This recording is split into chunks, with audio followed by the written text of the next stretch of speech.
नमस्कार। डीएलएड प्रथम वर्ष कला शिक्षण में हम बात करेंगे आज प्रदर्शनीकारी कलाएं।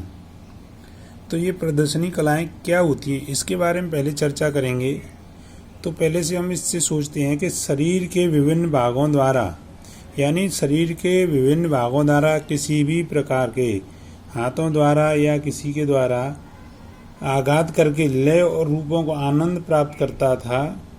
और जंगल में, यानी हम जब अपने हाथों का जो प्रहार करते हैं तो तभी किसी वाद्य यंत्र का आवाज़ निकलती है। तो इसी प्रकार हम जब किसी चीज़ की हम वो करते हैं प्रदर्शनीकारी, यानी किसी को दिखाते हैं, तो वो इस प्रकार दिखती है। तो इसी को हम आगे चलकर बात करें तो जब कोई व्यक्ति जंगल से गुजर रहा हो और वो जंगल हो बांस के, जब बांस की वहाँ पेड़ लगे हों और उनके बीचों से कोई धीरे धीरे हवा निकल रही है और उस हवा को सुनकर, यानी जब बांस के बनों से हवा का बहने का मधुर ध्वनि प्रभावित होती है, तो उसको सुनकर व्यक्ति ने सोचा कि क्यों नहीं हम फूंक वाद्यों की रचना भी कर सकते हैं। तो उसी को ध्यान में रखते हुए वाद्य यंत्रों की फूंक, यानी फूंक द्वारा बजाए जाने वाले वाद्य यंत्रों की रचना की।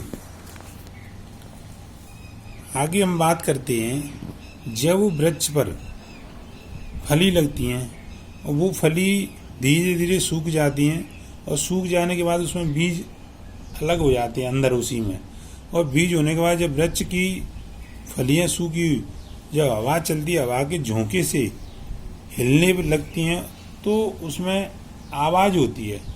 और उसी आवाज़ को आकर्षित होकर, यानी मनुष्य उस आवाज़ को सुनकर मनुष्य ने सोचा क्यों नहीं हम जो झुनझुना बजाने घुंघरू आदि वाद्य यंत्रों की कल्पना कर सकते हैं। तो इसी के आधार पर उन्होंने घुंघरू और झुनझुना को भी बनाया।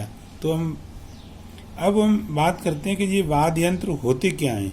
वाद्य जो शब्द है उसकी उत्पत्ति कैसे हुई और कहाँ से हुई, तो इसकी चर्चा करेंगे। तो उसमें हम पहले चैप्टर में इसकी चर्चा कर चुके हैं। अब हम सीधे आते हैं कि जो वाद्य यंत्रों की रचना है वो कितने प्रकार की होती है। वाद्यों की रचना एवं वादन क्रिया के आधार पर वाद्यों को 4 भागों में बांटा गया है। यानी जो वाद्य यंत्र हैं वो हमारे 4 भागों में बांटे गए हैं। नंबर 1 है अपना तंतुवाद, यानी दूसरा है अनुवदवाद, तीसरा है सुशिरवाद, चौथा है घनवाद। यानी ये हमारे 4 प्रकार के वाद्य हैं, तंतुवाद, अनुवदवाद, सुशिरवाद, घनवाद। तो पहले अब हम बात करेंगे नंबर 1 तंतुवाद। तंतु ये किस प्रकार की श्रेणी में आता है।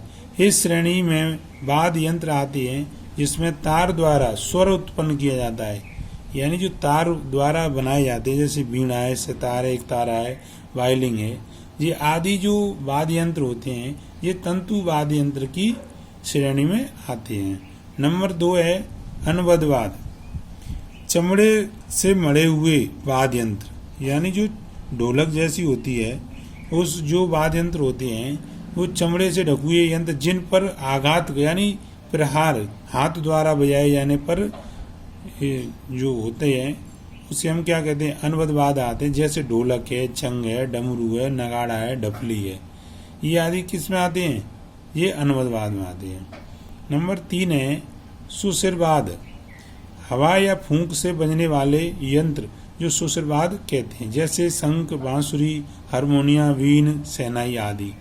तो ये इस प्रकार के जो यंत्र होते हैं वो आते हैं सुशिरवाद में। और लास्ट है अपना घनवाद, मिट्टी, धातु, लकड़ी आदि से बने वाद्य यंत्र जिन्हें चोट या आघात द्वारा बजाया जाता है, जैसे घुंघरू, घंटा, मजीरा, खड़ताल आदि जो हैं वो किसके हाथे में आते हैं, घनवाद में। तो इसी की बात हम करें तो हाथों द्वारा ताली बजाए तथा टेबल भी बजाएं, ये भी क्या आती है, ये क्या याद यंत्र, यानी पेन के ढक्कन से फूंक द्वारा ध्वनि उत्पन्न करने का अभ्यास करने से भी क्या, ये भी क्या है, फूंक द्वारा उत्पन्न होती है। दो कटोरियों या दो नारियलों के खोल को आपस में टक्कर मारने से, यानी इन दोनों को आपस में टकराने से भी ध्वनि उत्पन्न होती है। ये भी एक वाद्य यंत्र है। एक गुब्बारे में कुछ दाने राई के डालकर गुब्बारा फुलाकर एक लकड़ी में बांधकर हिलाएं तो ये झुनझुने जैसी आवाज का अनुभव करता है। यानी एक गुब्बारा ले लो और गुब्बारे में कुछ डालकर या राई या और कुछ भी, और उसको फुलाकर बजाएं तो झुनझुने जैसी आवाज़ करती है। तो इसी से हम जो बात करते हैं वो हमारे वाद्य यंत्रों के ऊपर है। हमने पहले चर्चा की उसमें आज हम बात करी है जो वाद्य यंत्र होते हैं वो कितने प्रकार के होते हैं, और उस प्रकार में इसमें भी प्रकार हैं, उसमें फिर कौन कौन से, पहले में कौन सा वाद्य यंत्र में आते हैं, दूसरे की कौन सी क्या चीज़ होती है, उसकी बात करें। धन्यवाद।